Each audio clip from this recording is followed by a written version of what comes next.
Lowo owayeyi-PA kaMagashule uzovela enkantolo ngomumva kokukhishwa e-US.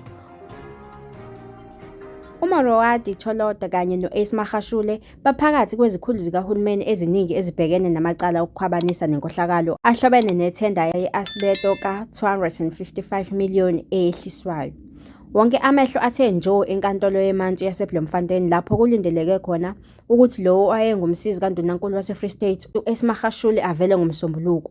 uMorowadi Tsholota obefunda e-US ufike ekhaya ngoLwesine ngesonto eledlule kulandela imizamo yokumisa ukukhishwa kwakhe. uTsholota kanye noMagashule baphakathi kwezikhulu zikahulumeni eziningi ezibhekene namacala okukhwabanisa nenkohlakalo ahlobene nethenda ye-Asbesto ka-R255 million.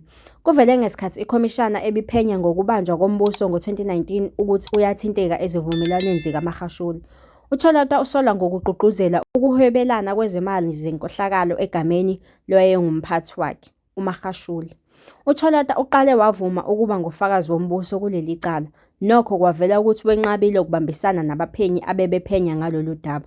Manje ngaphansi kwesandla sezikhulu zaseNingizimu Afrika, umbuso kulindeleke ukuthi uqhubeke necala kulandela ukubambezeleka okukhulu ekuqulweni kwalolu daba.